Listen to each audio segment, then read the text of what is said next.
Hello, third graders.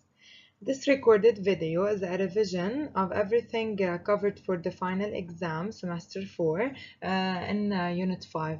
In this video, we're going to review the comprehension skills, vocabulary strategies, genres, and grammar required for you to study in the final exam. Let's start.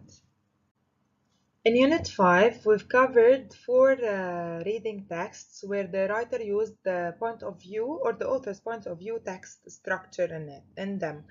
What is the author's point of view? It is whether the author is a character in the story or not.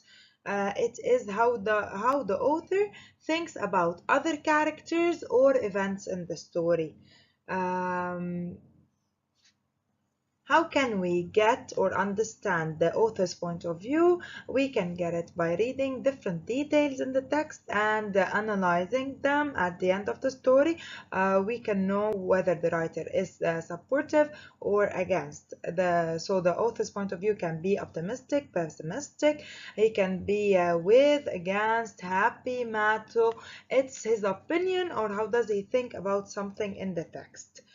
As for the cause and effect text structure, it is usually, or we read it in Unit 5 in an expository text, which is called Here Comes Solar Power. It's about the solar energy.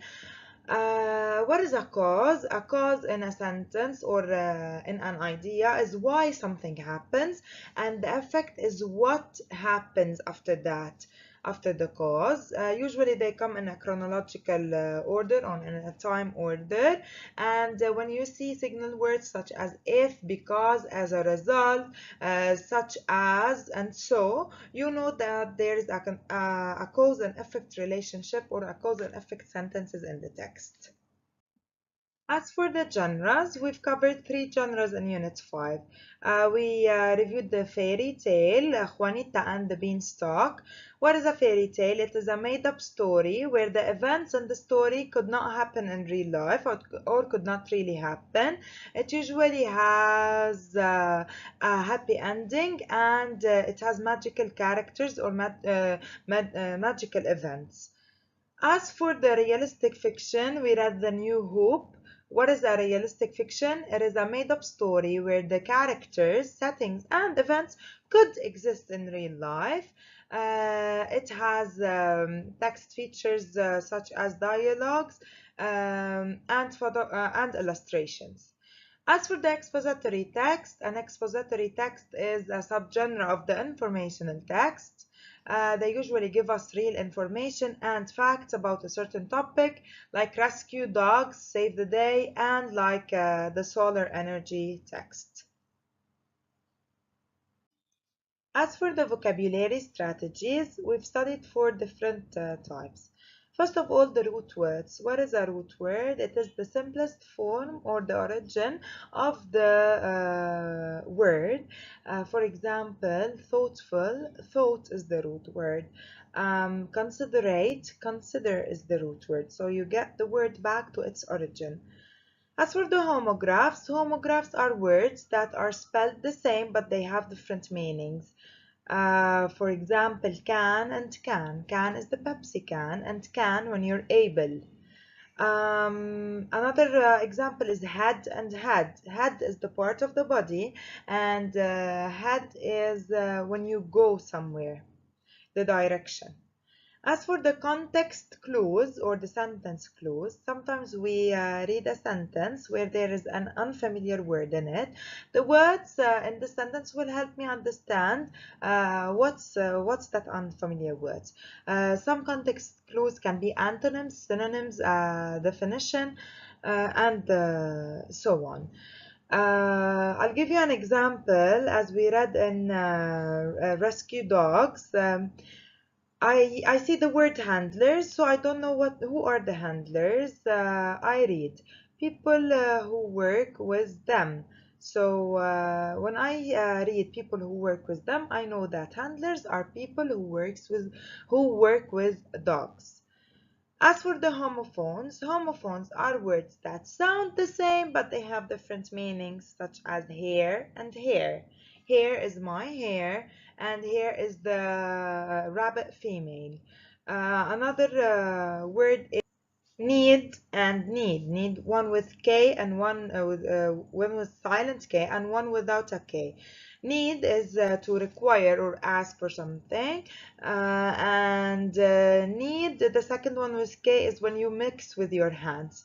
You can refer to the text about the solar energy to review the homophones. As for the grammar part, we've covered everything related to the pronouns in Unit 5. We studied the singular and plural pronouns, which replace the noun in the sentence. For example, the boys are smart. They are smart. So by replacing here, I mean they took the place of boys. Now, there are two main types of singular and plural pronouns. They are the personal pronouns and the indefinite pronouns. Personal pronouns are all the pronouns that takes the place of a noun which refers to a person or a thing. What are these pronouns? So the singular personal pronouns are I, me, we, he, she, it, you, and they.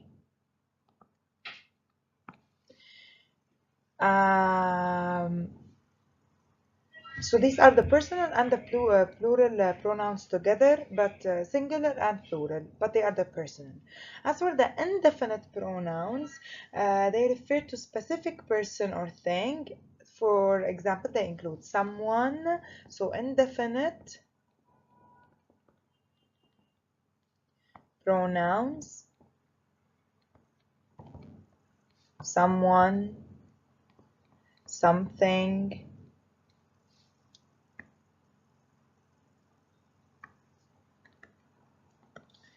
no one, everybody. So they refer to a person or a thing which are specific. As for the subject and object pronouns, subject pronouns are the pronouns that takes the place of the subject noun. They are he, she, it, you, and I. These are the singular. As for the plural subject pronouns, they are we, you, and they. While the object pronouns can take the place of an object noun in the sentence, which are me, you, him, her, it as the singular, and the plural object pronouns are us, you, and them. For example, that color suits you. You here is an object pronoun. Another example, we picked them up. Them here is a plural object pronoun. Now, according to the possessive pronouns, what are possessive pronouns? They take the place of a possessive noun. For example, that is Jack's hat. It becomes that is his hat. What are they? Let's list them together. They are his, her, my, its, our, your, and their.